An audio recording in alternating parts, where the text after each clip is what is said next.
Amue. A sigil of silvery white. This female ruler also possesses a great number of watery spirits subordinated to her. If the magician intends to keep up a connection with her, he will be instructed by her how to get fish and other water animals under his power. If the magician busies himself in the material world with fishing or rearing fish or the like, he will get from Amue useful advice and instructions which will enable him to control completely everything that swims or creeps in the water. Also, the spirit will place at the magician's disposal subordinate spirits who will contribute to his realization of his wishes. And for me, she is like, you know, much more nurturing, specializes in reefs, and makes a fabulous friend. Yeah, but that's my take on it. I get like almost like she's like the most masculine of all the females. Okay. Like that is definitely how your consciousness is. Well, like not masculine, the most yang of all the yin. Whereas like the merman, like some of them were a little bit more yin than yang. She's great. Like she's amazing. She has like I say that because she has like a task to give you, much more than the others.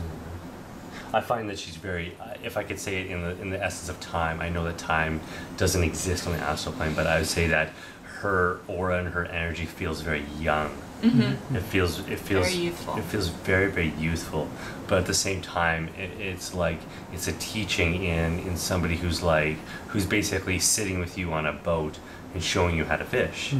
You know, she's going through the actions, and she's gonna see, you know, this is how you should probably cast your line and your rod, and you probably want to use this type of like, you know, this type of hook.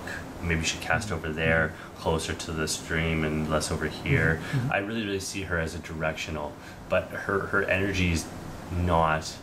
Her energy is not cronish. Her energy is not old. Her energy is very young, and it's very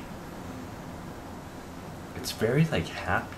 It's very Probably. happy and to be by you and to show you that and to interact with you. It's just, I think that she really enjoys the interaction with people who come and who want to have, you know, communion with her. This is the marine biologist of the Mermaid. Sure. And also a tour guide to any ocean, part of the ocean, and show you the life there and what's to be seen.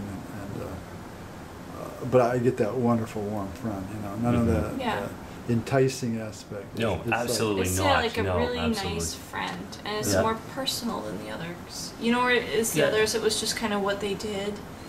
That's part of who they were. Yes. Less so with Osifin, but more so with her. It's just like it's a personal connection to her.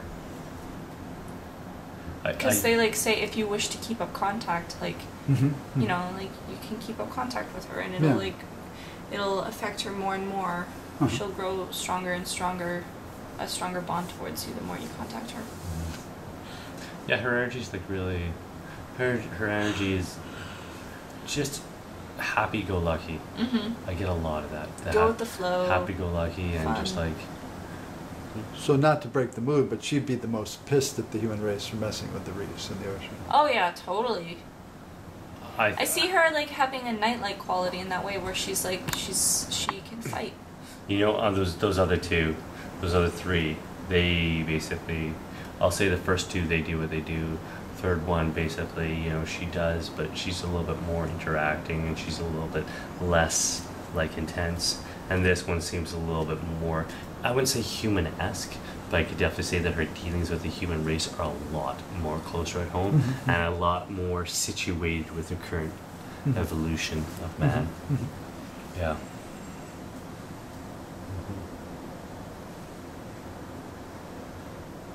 Oh, and healer.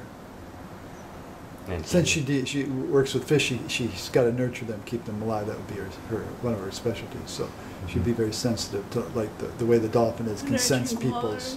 Water. Yeah, I could see her like making sure that the mixture of everything is right for them, and yeah, for somebody who is she's quite multifaceted. Like actually. herself, I could definitely say that she would be the most outspoken, especially of what was happening, what has been done. If you sat down with all 4 of them, Yeah. she'd be the one you had to deal with. Even out of all the mers, I think her and why do the mermaids' names are like in my head. I can list them off right now, but the merman, I've got Armat in my mind, and the rest of their names escape me. The guy who deals with electrical storms, Amazul. Her and Amazul would be sort of the most outspoken for me, and maybe Armat.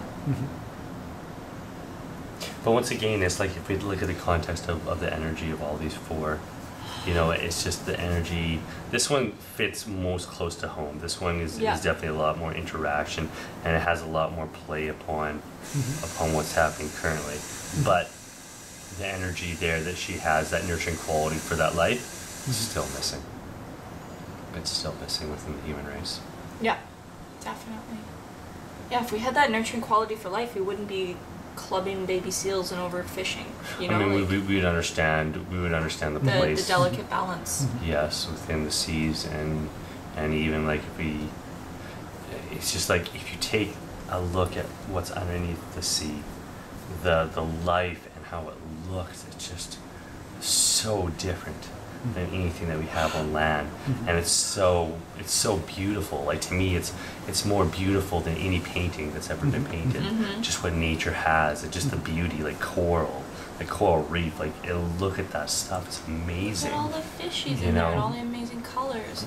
And I could see how she would be the one that stands at the most head of devastation to be affected by the results of the human race and what we've been doing so far.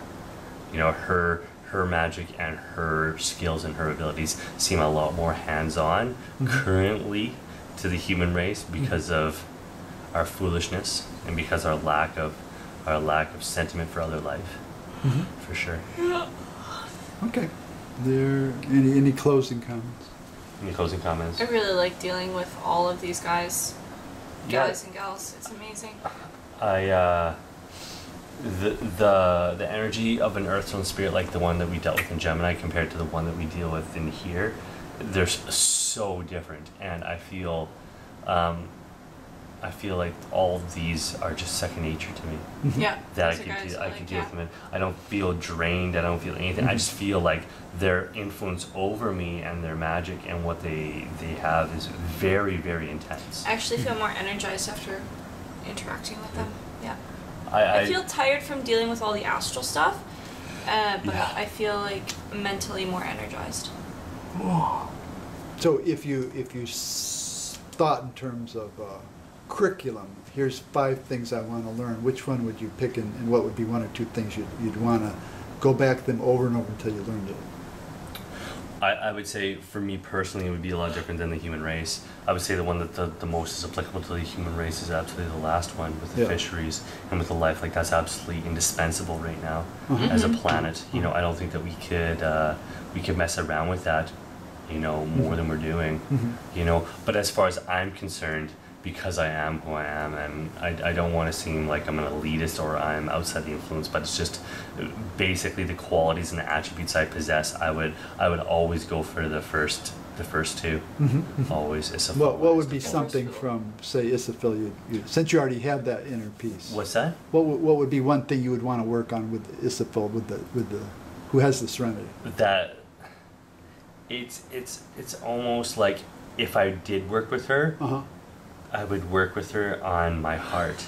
Okay. And I'd work with her on the pervadingness of the silence and like the love and the passion that she could play within my heart, and how I could feel that, and I could become absolutely one with her in that essence, and how we could share those qualities.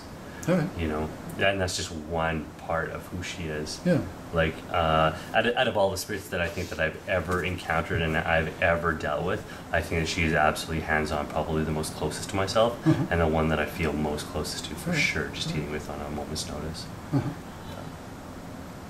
So if Issaphil said to you, Kirsten, you know, oh, you want to be more appealing as an actress, here's what we can work on together. Would that make sense to you? Because she's really Issaphil, The first Istipal, one. the Yeah. loving. It's like she's really aggressive with me. Like, you know, let's figure out what your problem is and solve it. I mean, she's very merman like that. You know, Yeah.